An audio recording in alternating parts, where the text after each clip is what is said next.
Halo. Selamat pagi Mbak Femi, salam sehat. Baik. Nah, Bu Dokter, ini hal menarik sekali ya bahwa 38 remaja putri di wilayah Nagekeo ini mengikuti ya belajar tenun ikat. Nah, mungkin bisa diinformasikan nih apa tujuan utama pelatihan ini, Bu Dokter? Baik, mungkin saya berikan dulu penjelasan latar belakangnya ya. Jadi pelatihan ini diselenggarakan oleh Direktorat Kursus dan Pelatihan Dirjen Vokasi Kemendikbud Riset dan Teknologi melalui Dikranas dan Dekranasda Provinsi NTT dengan mengadakan namanya PKW Mbak Femi, yaitu Pendidikan Kecakapan Wirausaha untuk penenun usia sekolah, tidak sekolah. Jadi yang putus sekolah maksudnya antara umur 15 sampai 25 tahun. Nah, temanya adalah Tekun Tenun NTT Indonesia. Nah, kami di Dekranasda Kabupaten Nagekeo mengambil bagian pada program tersebut. Tujuannya tentu untuk melestarikan budaya, membangkitkan kembali kecintaan terhadap tenun NTT, dan yang utama adalah menumbuhkan keterampilan menenun dan kecakapan wirausaha di kalangan muda. Begitu Mbak Femi. Jadi memang ini menyasar kepada anak-anak usia sekolah yang tidak sekolah nih, Bu Dokter, ya, seperti itu? Iya betul.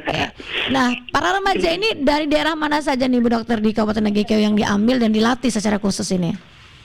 Iya, kami meminta di seluruh wilayah Kabupaten Nagekeo, anak-anak kita undang untuk mengikuti pelatihan ini. Dan memang tidak gampang karena ini membangkitkan kembali kecintaan anak-anak muda untuk terampil menenun ini kan agak sulit ya di masa sekarang. Tapi puji Tuhan ternyata minat-minat ini ada di kalangan anak-anak kita. Oke. Jadi para remaja ini, 38 remaja ini didata oleh Dekranasda Nagekeo ataukah mereka mendaftarkan diri sendiri nih, Bu Dokter? Kami data. Kami data, kemudian kami sebarkan informasi ini ke seluruh kabupaten dan mereka mendaftar. Oke. Begitu. Baik, ini hanya memang di bagian tenunnya saja ataukah dari seluruh prosesnya nih, Bu Dokter, dilatih dari pemintalan benang dan lain sebagainya? Iya, mulai dari awal kita mendidik mereka. Jadi ada yang betul-betul masih nol, jadi belum pernah menyentuh alat tenun, tapi mereka punya minat yang sangat besar. Kami mengajarkan mulai dari awal bagaimana memproses benang, kemudian mencelupnya menjadi sebuah benang yang bermotif, kemudian menyusun di dalam alat dan mulai menenun. Begitu. Dan yang kedua adalah kita juga mendidik mereka untuk cakap berwirausaha. Itu ada kelasnya sendiri. Oke, baik. Nah, dari 15 November ini rencananya berapa lama nih, Bu Dokter, untuk pelatihan bagi 38 remaja putri ini? Sebenarnya kita didik mereka dalam 200 jam pelajaran. Dan akan berakhir di tanggal 23 November nanti. Baik.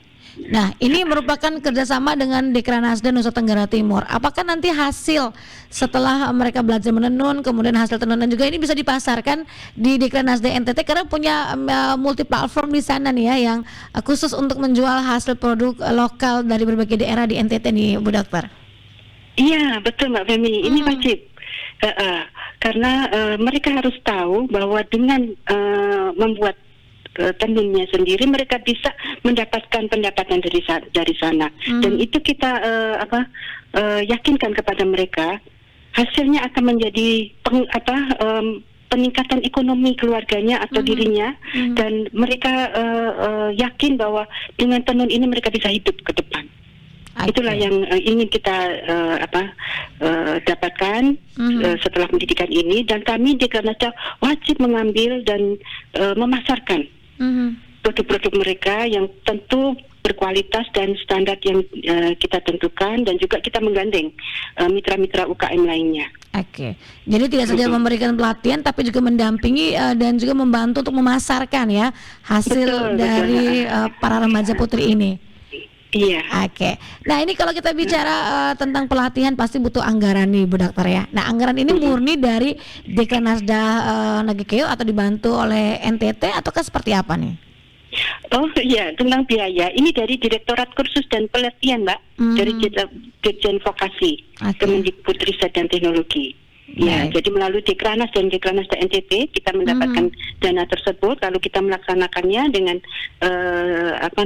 SOP atau standar yang sudah ditentukan dari sana ya. Oke. Dukungan pemerintah daerah lagi ke ini seperti apa terkait dengan pelatihan ini nih Bu Dokter? Ya. Dukungan dari pemerintah daerah. Dukungan sangat luar biasa. Iya, jadi memang ini selaras dengan visi misi Bapak Bupati ya. Oke. Jadi luar biasa. Jadi mudah-mudahan kegiatan ini bisa berlanjut ke depan. Ada angkatan-angkatan berikutnya yang bisa didanai dari beberapa pihak termasuk Pemda, sehingga anak-anak kita makin mencintai, makin terampil khususnya untuk menenun ini. Iya. Baik. Jadi ini kali pertama nih ya, gelombang pertama kalau bisa dibilang nih, Bu Dokter ya. Mudah-mudahan masih ada yang kali berikutnya sehingga ini lebih memberikan keterampilan ya kepada para remaja putri. Kemudian apakah ada kendala nih Bu Dokter selama beberapa hari ini 3 hari ya, di hari tanggal 18 ini, apakah ada kendala yang mungkin ditemui dalam proses pelatihan ataupun perekrutan anak-anak ini para remaja putri dari awalnya?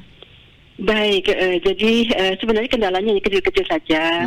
Misalnya mereka kemudian sakit, lalu ada izin hari di mana mereka harus meninggalkan jam pelajarannya karena ada kepentingan khusus, contohnya harus vaksin misalnya. Seperti itu, ada hari-hari yang kosong untuk biasanya hanya 1 hari saja izin. Sakit ya, pegel ya mungkin karena duduknya lama menenun ya. Duduk dengan alat tenunnya itu, tapi luar biasa dengan semangat mereka ini semuanya bisa teratasi. Baik. Iya. Oke. Nah, sekali, ya. Bu Dokter, selain tadi ya hasil dari para remaja putri yang mengikuti pelatihan ini akan dipasarkan, dibantu untuk dikomersilkan, apakah mungkin ada bantuan misalnya modal ataupun juga alat tenun nih bagi para remaja putri ini, ke 38 orang ini Bu Dokter? Betul. Jadi pada akhir pendidikan nanti mereka akan mendapatkan 1 set alat tenun, kemudian benang dan uang untuk modal awal mereka. Itu setiap anak akan mendapatkan itu. Baik. Yang terakhir Bu Dokter, apa target dan juga harapannya dari kegiatan pelatihan ini, khususnya nih ya untuk menggerak rasa cinta kepada produk lokal, kemudian juga bisa memberikan keterampilan menenun. Ini hampir tidak bisa nih ya remaja putri zaman sekarang, mungkin hanya sebagian yang memahami tentang bagaimana proses pemintalan hingga menghasilkan sebuah kain yang luar biasa melalui tenunan. Baik, jadi tentu kami sangat mengharapkan anak-anak muda ya, kalian semua bisa. Ayo terampil menenun, cakap berwirausaha.